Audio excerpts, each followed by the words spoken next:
Hello friends, thanks for tuning in. We've been talking about the 5 habits of highly effective communicators, and we started last week by looking at the first component of effective communicators, and we talked about the what.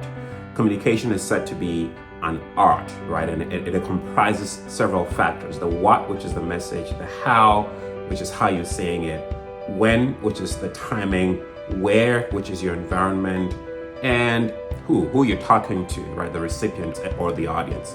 We started last week by looking at the what, which is the message itself. And I shared that just the fact that you have something to say or something pops into your head does not mean you should say it, right? You need to pause to think carefully about the message itself to make sure that this is something that has to be said. So many people, politicians, clergy, prominent people have lost credibility because of how they say something. Today we want to look at the how, which is how you say something. It is often said that it's not what you say, but it is how you say it that matters. What does that mean, Fred?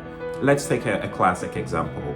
Maybe you're addressing a situation with a loved one and you're saying, well, you don't make time for me anymore. You just don't have time for me anymore.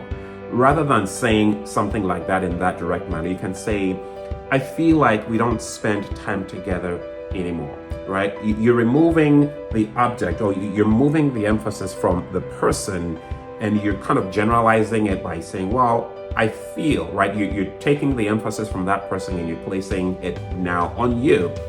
When that happens, that person is in a less defensive posture. It doesn't feel like you're accusing that person for doing something, but you're removing that blame from that person and you're now putting it on you, and it puts that person in a much better position to address it. Another example could be, well, what you're saying just doesn't make sense, right? You're accusing the person that they're not making sense, and the person may, oh, what do you mean I don't make sense? I feel insulted. Or you can say something like, can you help me understand? Can you explain what you're saying so I can better understand you? Same thing. Now you're not accusing the person does not feel accused.